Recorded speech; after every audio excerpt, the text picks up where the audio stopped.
오늘 본문 30절은 이렇게 말하고 있습니다. 사도들이 예수께 모여 자기들이 행한 것과 가르친 것을 낱낱이 고하니. 사도들이 예수님의 권능과 권세를 위임받아서 나가서 전도를 했었습니다. 거기에 오직 예수의 이름을 가지고 나가서 전도했더니 거기에 놀라운 역사가 일어났습니다.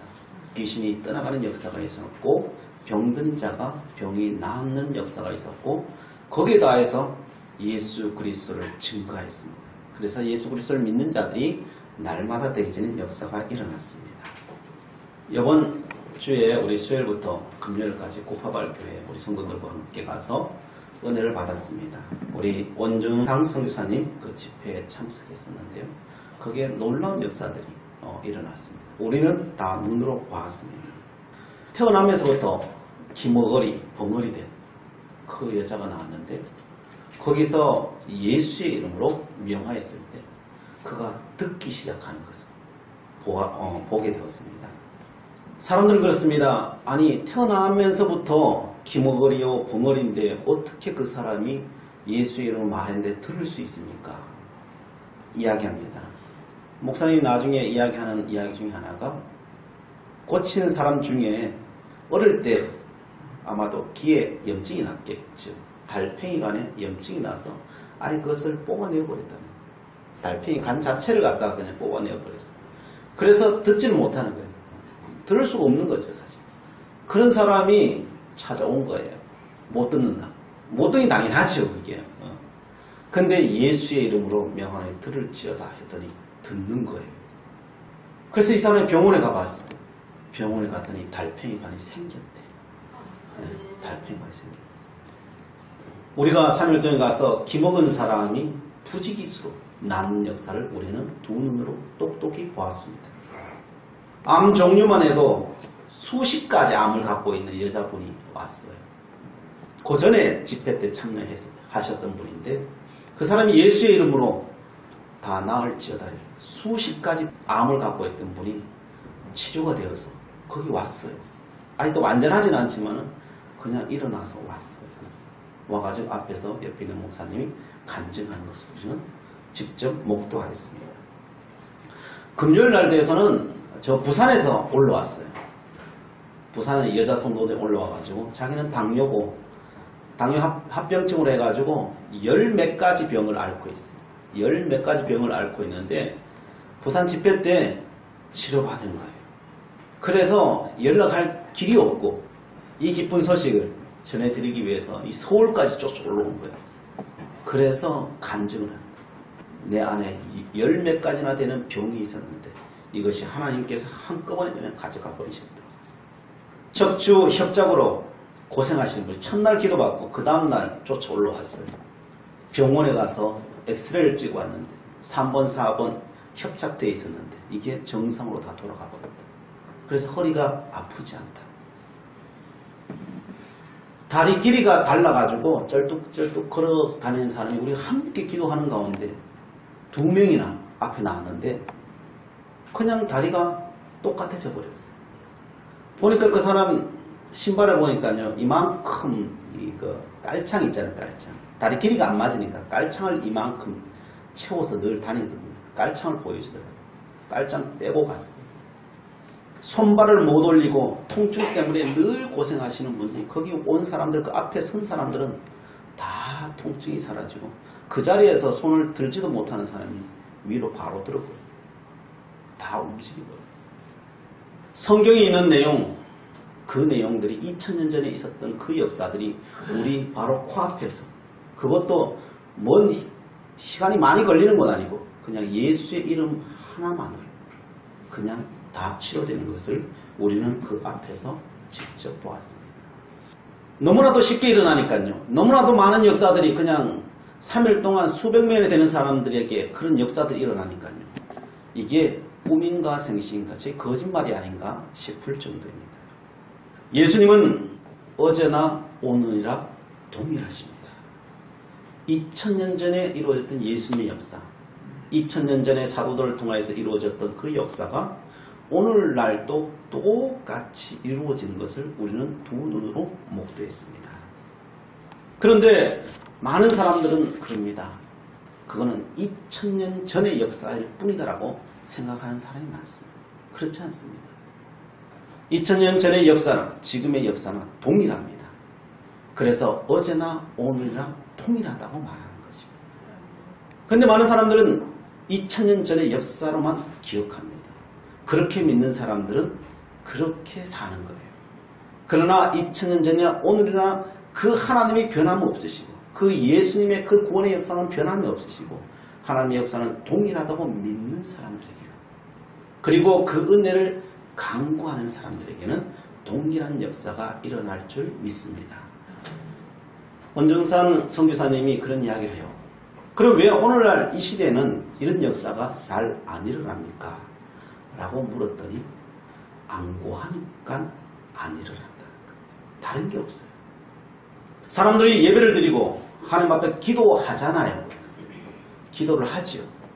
그러나 다 자기의 유익만을 위해서 구하고 합니다.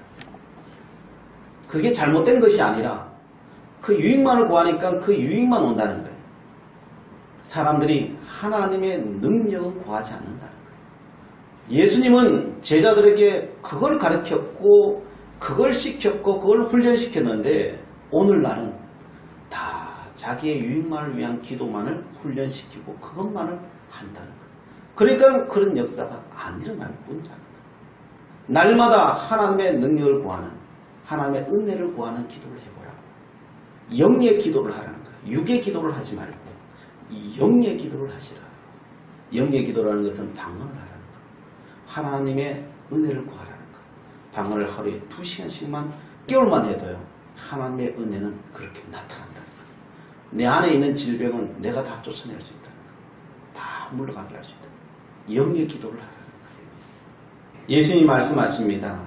제자들이 귀신 하나 못 쫓아내가지고 땀 뻘뻘 흘리고 있을 때 그 제자들이 주님 앞에 묻습니다. 우리는 왜 못합니까?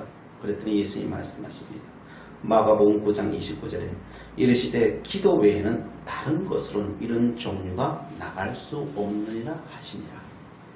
기도 이외에는 안 된다는 거예요. 여기서 가르친 기도라고 하는 것은 영의 기도를 말하는 거예요. 사도 바울이 영의 기도를 하는 거예요. 영의 기도. 늘 자기만큼 영의 기도를 많이 한 사람은 없다 그랬죠. 그렇게 많이 했으니까요. 그런 역사가 사도 바울을 통해서 일어나는 거예요. 그렇습니다. 하나님 앞에, 하나님의 역사에 공짜는 없어요. 그냥 되는 건 없어요. 하나님 앞에 그렇게 나아가는 자, 바로 그 사람을 통해서 이루어지는 것입니다. 누군가의 희생을 통하여서 하나님의 역사는 오늘날 또 이루어지는 거예요.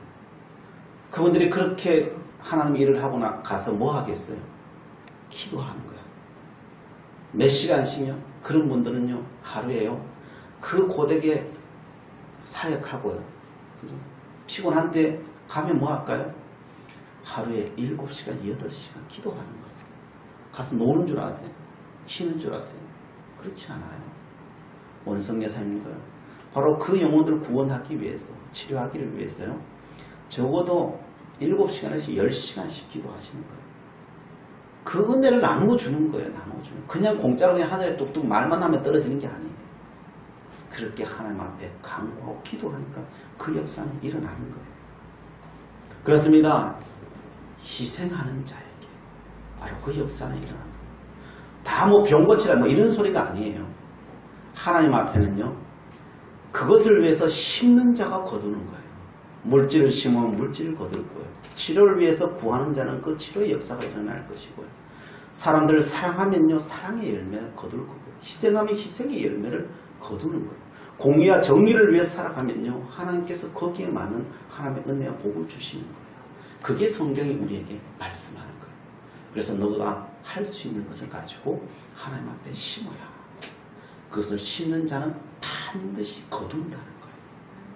우리는 6장에서 하나님의 사랑과 이웃 사랑의 십자가의 길을 어떻게 걸어가는지를 우리는 지금 계속 보고 있습니다. 이 길을 걸어갈 때 어떻게 걸어가야 되느냐? 이게 내려놓음의 싸움이라고 했습니다. 주님께서 제자들을 훈련시키실 때 다 내려놓고 오직 지팡이만 가지고 가라. 오직 예수의 이름만 의지하고 가라. 그렇게 말씀하잖아요. 그렇게 갔더니 놀라운 역사, 하나님의 나라의 역사가 펼쳐지잖아요. 그런 반면에 오늘 또 대비해서 우리가 저번 시간에 봤죠. 헤롯의 역사를 보여줘요. 헤롯은 자신이 주어진 삶과 힘과 권력을 이용해 뭘 쌓습니까?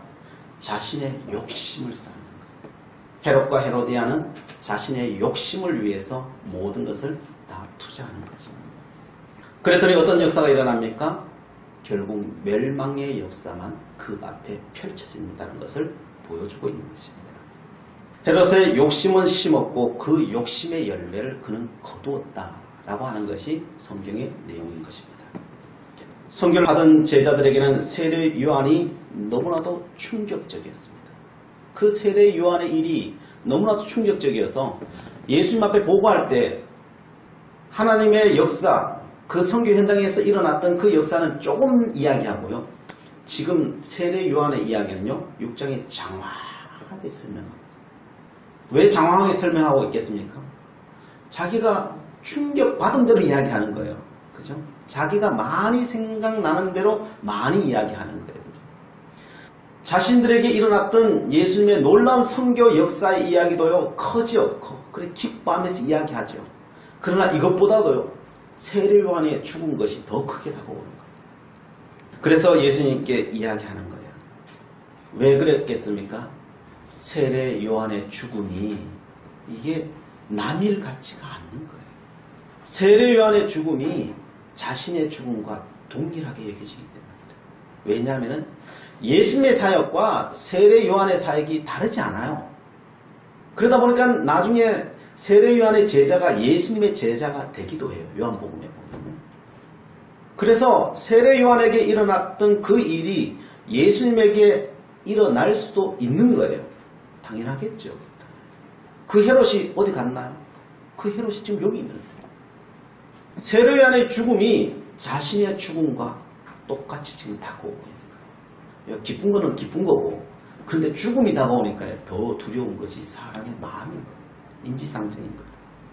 그리고 그 죽음이 그냥 길 가다 병들어 죽는 죽음이었으면 그래도 덜해요.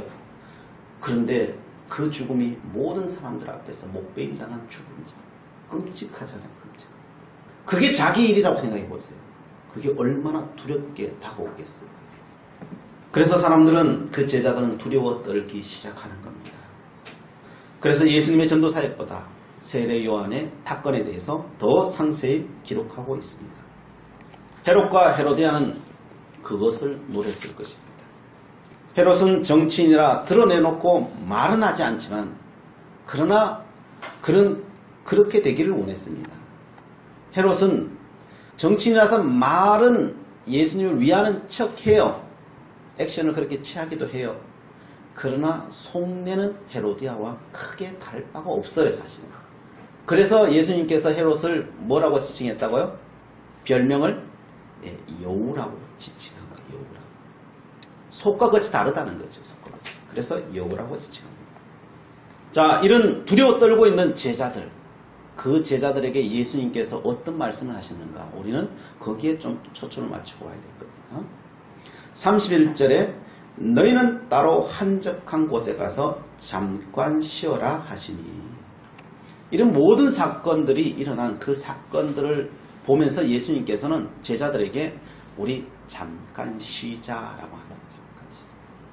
우리 좀 잠깐 쉬어야 되겠다. 그래서 우리가 한적한 곳에 가서, 사람들이 없는 곳에 가서 잠깐 쉬자라고 그러는 것입니다. 선교사역과 세례 요한의 죽음에 대한 예수님의 반응이에요. 반응.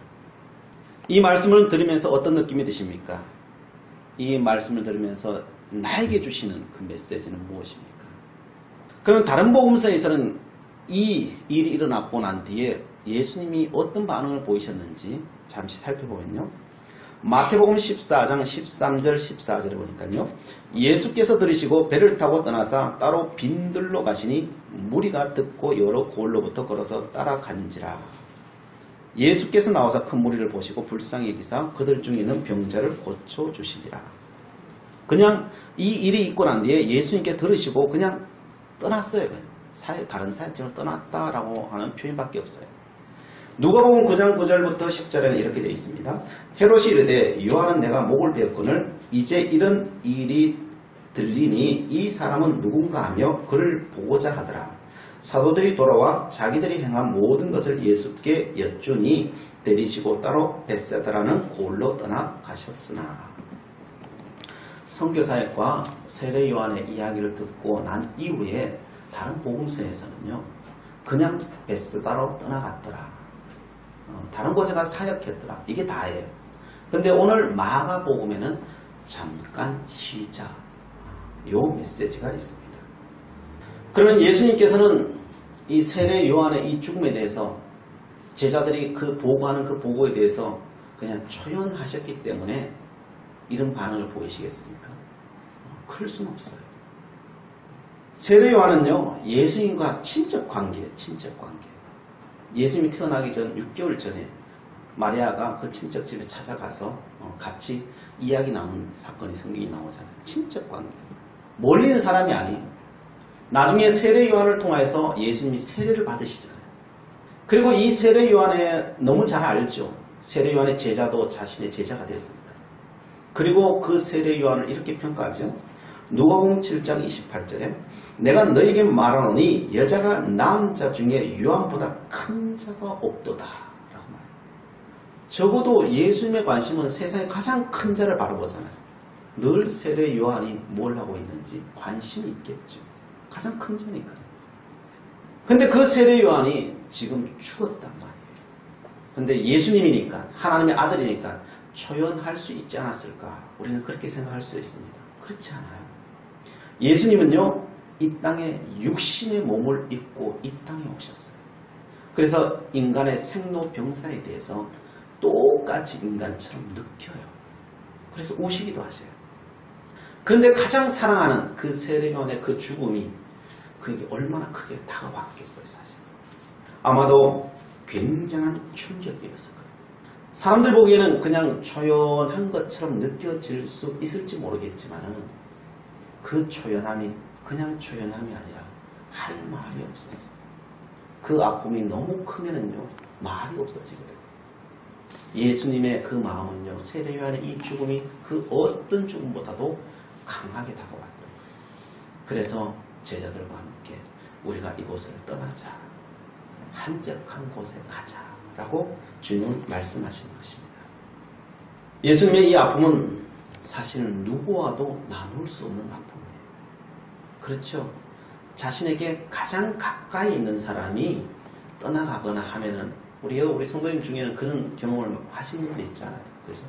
떠나가면 이걸 누가 알아요? 누가 알아줄 수 있겠어요? 그거는 우리는 생각을 할 수 있지만은 그걸 느낀다는 것은 쉽지 않아요. 말을 한다고 이해받을 수 있는 부분이 아니죠. 그래서 주님께서는 한적한 곳으로 가자라고 하십니다. 그냥 가서 뭘 했겠어요? 그것을 하나님 앞에 올려드리는 거죠. 예수님도 하나님의 아들이셨지만 한 사람이었어요. 이걸 정리를 해야 돼요. 이 정리 안 하고 다른 길을 갈 수 있겠어요? 우린 정리를 하지 않고 다른 길로 갈 수 없어요. 그래서 그 한적한 곳에 가서 누구의 위로도 받을 수 없지만 하나님 앞에 나아가는 거죠. 오직 위로하실 분은 하나님밖에 없으니까.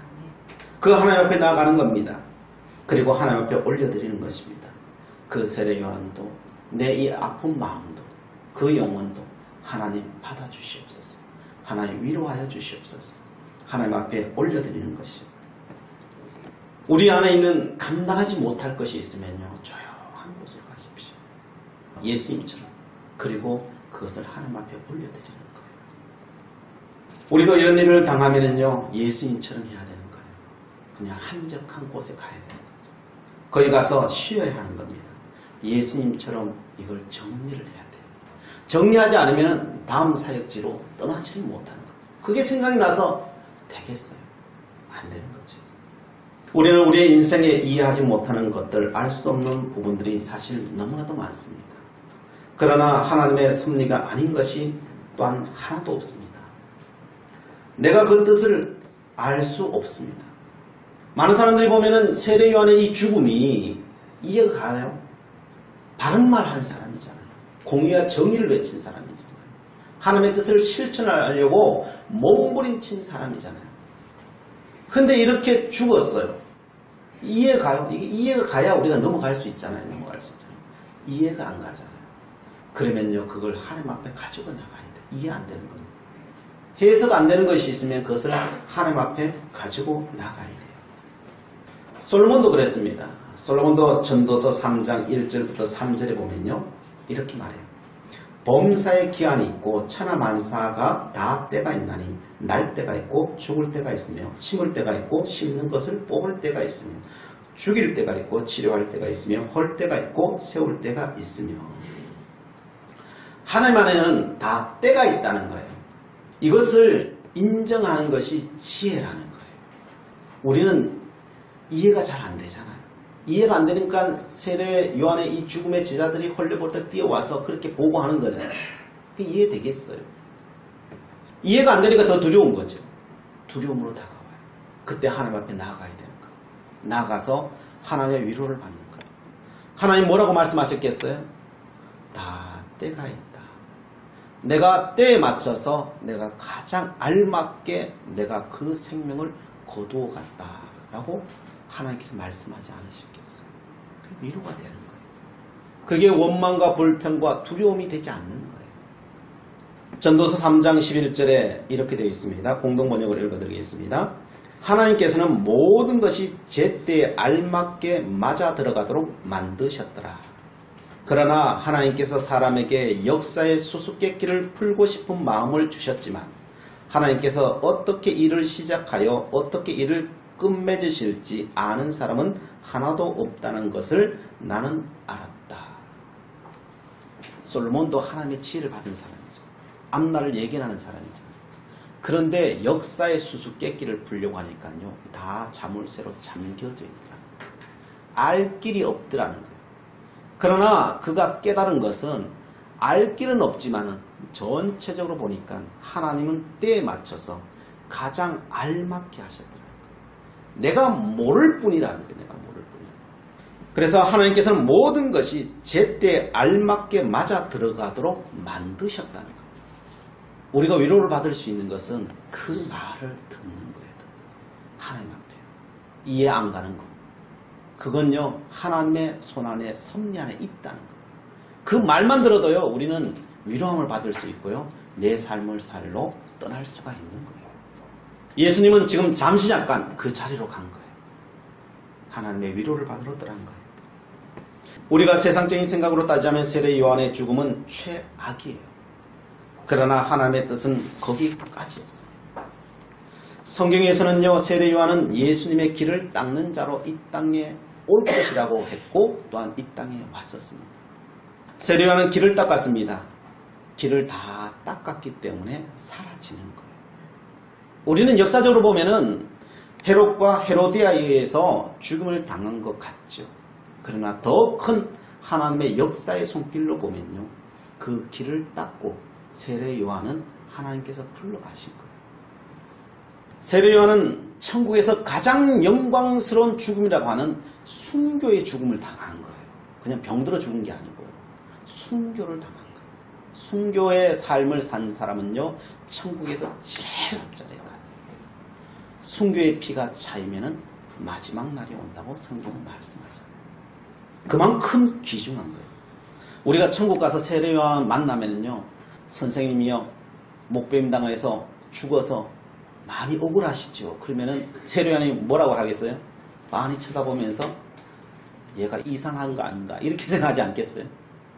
우리가 생각하는 거하고 천국에서 세례 요한의 생각과는 달라요. 하나님의 생각과 인간의 생각은 다른데 땅과 하늘만큼이나 다르다고 이사야서 말합니다. 우리는 다 이해하지 못해도 하나님의 섭리 가운데 있음을 믿으시기 바랍니다. 이 땅에서 이 세상의 일들을 보면요, 세례 요한의 일을 보면 상황은 언제나 최악처럼 보입니다. 인간적인 생각과 육신적인 감정은 최악입니다. 그 결과 예수님은 한적한 곳을 찾을 수밖에 없었습니다. 왜? 예수님도 사람이었으니까. 그래서 한적한 곳을 가자. 그런데 예수님의 메시지에 중요한 것이 담겨져 있습니다. 그런데 거기에 가서요, 오래 머물지 말라고 하십니다. 이게 중요해요. 사람이라서, 우리는 사람이라서, 육신을 입은 연약한 사람이라서요, 우리는 한적한 곳으로 갈 수밖에 없어요. 근데 거기 가서 오래 머물자가 아니고요, 잠깐 머물자는 거예요. 잠깐 머물러야 돼요. 오래 머물면은 어떻게 됩니까? 오래 머물게 되면요, 그게 불신앙이에요. 안 믿는 거야. 너무 오래 머무는 것은 하나님의 섭리를 인정하지 않는 거예요. 하나님께서 하시는 이 땅의 역사를 우리는 부정하는 거예요. 그래서 그곳에 너무 오래 머물면 안 돼요. 그곳에 오래 머물면 어떻게 될까요? 오래 머물면 그 일에 사로잡혀버려요. 악한 영에 사로잡혀버려요. 그것이 어려움이요, 근심이요, 그걸 하나님 앞에 맡겼을 때, 잠시 약간 맡겨서 하나님 위로 내려와서 새 힘을 얻는 것이 될 수도 있지만요, 그것을 계속 잡고 있어버리면요, 그것을 통하여 사단이 침투하는 통로를, 그 틈을 내가 만들어주는 거예요. 그래서 사로잡혀버린 거예요. 그래서 일에 사로잡혀버린 거예요. 그래서 그 사로잡힘이요, 1년이 가고 2년이 가고 3년이 가고 계속 그 일이 그 온 삶을 불살라버리는 거예요. 그게 야고보서 이야기죠. 그렇게 되어버립니다. 불신앙이에요. 그래서 어떤 일이 일어난다 할지라도, 그것이 오늘 사도 요한의 죽음이라 할지라도 그것을 잠시 가야 돼요. 잠시 가서 하나님의 위로만 받고 돌아와야 돼요. 거기에 침몰을 당하면 안 되는 것입니다. 성도 여러분, 세상적으로 힘들고 어렵고 이해가 안 되는 일을 당했다 할지라도 여러분, 그러면 가서 쉬십시오. 그러나 그 시시되 너무 오래는 있지 마십시오. 이 일조차도 하나님께서 이 땅에 내게 허락하신 일이라고 하는 사실을 믿으십시오. 그리고 하나님께서 또 다른 길을 여시고 하나님께서 내 길을 인도하신다는 걸 믿으십시오. 그리고 예수님처럼 벳세다를 향하여서 그냥 가버리시는 거예요. 그걸 붙잡고 있다고 다른 역사가 일어나지 않아요. 그것이 바로 우리 청지기들에게, 주님 제자된 자들에게 오늘 주시는 메시지인 것입니다. 오늘 말씀은 세례 요한의 일 때문만 아니라 복음을 열심히 전한 제자들에게도 쉬라고 말씀하시는 거예요. 우리는 육신을 입은 사람들이기 때문에요, 육신을 가지고 열심히 일하면요, 피곤해져요. 피곤해지기 때문에 쉬어야 돼요. 쉬러 가야 돼요. 너무 무리하면 병들어요. 그래서 좀 쉬어야 돼요. 그걸 인정해야 돼요. 이번 집회 가서 이런 것도 보았어요. 원정상 선교사님이 집회를 하니까 수많은 사람들이 그 기도 받으려고 오지 않겠어요. 그죠? 마지막 날이 되었어요. 장로님 만나러 이제 들어가 보셔야 돼가지고 또 마치고 이제 집회를 끝냈어요. 끝내고 제자들에게 이제 부탁하고 이제 나가셨어요. 나가는데 사람들이 이 기회를 못 찾으신 분들이 옆에 따라 붙는 거죠. 이거 기도 한번 해달라고. 가니까요, 그냥 기도해 주시는 거죠. 근데 뭐 지금 나가야 되는데 기도 오래 해줄 수도 없잖아요. 그냥 머리에 손만 얹고 예수의 이름으로 그냥 떠나보내주는 거죠. 그냥 가면은 가는 곳곳마다 그냥 나가는데 그냥 붙잡고 기도해 달라고. 안타까운 사람들이 많으니까요. 기도해 달라고. 나가지를 못해. 나중에 저 뒤에 문 앞에서도 그냥 기도해 주시고 나가는데 한참 시간이 걸려요. 예수님이 하셨던 그 모습이나 성경에 있는 모습이나 다를 바가 없죠. 그렇게. 근데 마지막 날 저 집회하는데 그 앞쪽에 어떤 엄마하고 한 20대 초반 되는 딸하고 앞에 앉았더라고요. 근데 엄마는 뭐 자꾸 뭐 딸을 보채는 딸은 싫다고 자꾸 이러고 앉았어요. 앞에 있는데. 그래서 그러더니 나중에 그 딸은 그 누워 그냥 앞에 푹 누워가지고 설교하는데 누워가지고 있고. 제가 오기 싫은데 따라와가지고 엄마가 자꾸 보채니까 제가 저 누워있나 그런 생각이 들었어요. 그래 나중에 이제 기도할 시간에 대해서 이제 보니까 엄마가 왜 그렇게 보채는지 알겠어. 또 딸이 왜 그런지 알겠어. 나중에 이야기를 들어봤어요. 이야기 들어보니까 딸이 췌장 수술을 한 거예요. 장기 이식 수술을 한 거예요. 보니까 온몸에 그냥 바늘 자국이에요. 그리고 멍투성이고. 근데 이것만 해야 되는 게 아니라 뭐 다르게 뭐 나빠지는 거 봐요. 그래가지고 다른 수술도 해야 되는, 장기 이식도 해야 되고 다른 수술도 해야 되는 거. 그러니까 이거 다 하면 어떻게 되겠어요? 지금도 몸이 보니까 만신창이야. 그런데 다른 거 또 해야 되면요, 이거는 뭐 엄마 거 뭐 빼가지고 뭐 또 줘야 되고 이런 경우가, 그래 자기도 수술 들어 엄마도 같이 들어가야겠다 그러더라고. 그러니까 뭐 장기식 엄마 걸 떼가지고 주려고 이런 것 같아. 그러니까 너무 안타까워요. 엄마는 이번 기회를 통하여서 그냥 완전히 치료받고 싶은 거예요. 근데 딸은 너무 힘들잖아요. 지금 이거 치료받은 것도 힘들고 여기 와 있는 것도 힘들고, 그리고 그냥 포기하고 싶은 거야. 엄마 거 빼가지고 달고 뭐 수술 또 이 고통스러운 수술 또 다 해야 되고 한다 생각하니까 이 딸은 차라리 죽는 게 낫지 뭐 이런 생각이 있는 것 같아요. 그리고 또 힘들잖아요. 그 수술 다 힘드니까 그냥 누워 있는 거예요. 엄마가 그냥 막 옆에서 안달부달하고 막 하니까 또 그게 또 젊은 애는 싫은 거예요. 그냥. 왜 엄마가 저러나 싶고. 그냥 앞에 나가자 그러니까 그냥 나가면 되잖아요. 걸을 수 있을 정도는 된 것 같아요. 안 나가는 거예요. 그 엄마는 또 안타까운 거예요. 근데 이제 원주장 선교사님이 이제 나간데 바로 앞에서 누가 기도 받았어. 그 기도해달라고 엄마는 말을 해야 되는데 엄마는 또 이게 소심해서 말을 또 못하네. 그 오버버버버 그러다가 떠나가 버렸어. 그래서 제가 안타깝잖아요.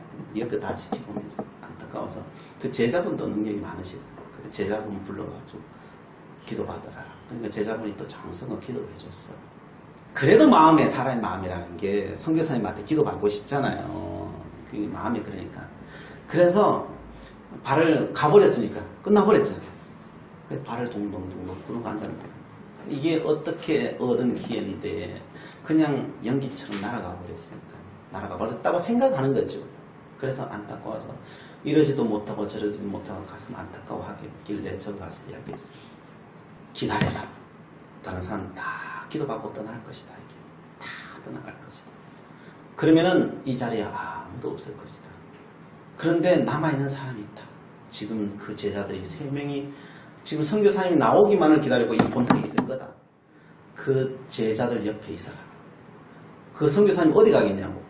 제자들한테 안 오겠냐고. 이게 제자들 버려놓고 어디 가겠냐고. 제자들한테 올 때 아무도 없을 때 그때 기도받아라. 그때 사정 들어보고 기도 안 해주겠어요? 선교사님 기도 안 해주겠어요? 그때 받으면은 온전하게 이야기도 듣고 또 기도도 깊이 있게 받을 수 있으니까 받고 가라. 왜냐면 제가 보기엔 그거 안 하고 가면 이 엄마는 마음에 큰 짐이 질 것 같아요. 그래서 그렇게 지도를 해줬어요. 자, 그 안타까움이 요즘이야 뭐 수술도 하고 그저 기회가 뭐 이래도 할 수 있는 기회가 많잖아요. 열려 있잖아요. 그 옛날에는 기회가 있었겠어요. 그냥 맹장 하나만 터져도 다 죽어버리는 시대인데 그렇잖아요. 안타까운 시대잖아요. 그 시대는요. 그 시대인데 안타까운 사람이 한두 명이었겠어요. 그 시대에. 뭐 병원이 제대로 있어요. 돈이 있었겠어요. 그러니까 수많은 사람들이 예수님 앞에 찾아오지 않겠어요. 그러니까 국경을 넘어서 찾아오잖아요. 시리아에서 찾아오고 하잖아요. 그 찾아오니까요. 이게 밤이 새도 떠나가겠어요. 그 사람들이요. 밤이 새도 안 떠나가요. 잠시 이제 하도 안 되니까 잠시 쉬러 가자 그런 거예요. 여기에 잠시 쉬러 가자 그런 거예요. 그리고 나와서 그 다음 보면은 멀리 떠나가시는데 사람들이요 안 가요. 안 가. 그 멀리서 왔는데 어디 가겠어요. 그러니까 배 타고 갔다 그러니까 사람들이 육로를 통해서 그 예수님 쫓아가는 거 어디로 가는지 파악해서 쫓아가고 있는 거예요. 쉴 시간이 없어. 쉴 시간이 없어. 그러면 제자들도 사람인지라 병들고 힘들어져요. 그러니까 예수님께서는 잠시 쉬자 그러는 거예요. 우리가요 쉴 수 없으면 짬을 내서라도 핑계를 대서라도 여러분 쉬셔야 돼요. 예수님도 그렇게 말씀하시는데 우리라고 무쇠냐고요. 그러면 힘이 될 때는 쉬셔요. 그리고 또한 한 가지는요. 지금 너무나 또 즐거운 일이 있어요. 선교 현장에 가니까요. 놀라운 역사들이 막 일어나잖아요. 그것도 기쁨도 나누어야 되잖아요. 기쁨도 나누어야 배가 되잖아요. 그곳에 가서 또 뭘 하겠어요? 그 기쁨도 나누어야 되는 거죠. 근데 그 기쁨이 있다고 오래 나누면 안 돼요. 왜요? 그게 교만이 돼요. 교만. 그래서 어떻게 해요? 잠시예요. 잠시. 피곤한 것도요. 오래 쉰다고 그게 풀어지는 게 아니고 잠시예요. 잠시 쉬어야 돼요. 일하는 것도요. 오래 쉬어버리면요. 모든 게 다 끊어져 버려요. 그렇죠? 다. 이 진리가 답니다. 예수님은 가장 기쁜 것도 잠시고요.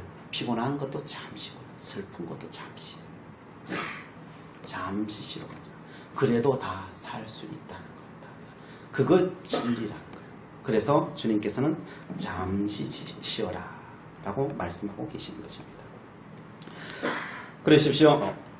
우리의 영광도 슬픔도 기쁨도 근심도 다 떠나가기를 축원합니다. 어디요? 우리가 잠시 쉬는 동안. 그래서 여러분 우리가 잠시 쉬러 가면요. 여러분들이 이렇게 말씀하세요. 하나님 내 안에 있는 근심은 다 떠나갈지어다. 슬픔은 다 떠나갈지어다. 내 안에 있는 이 기쁨도 누리다가 떠나갈지어다.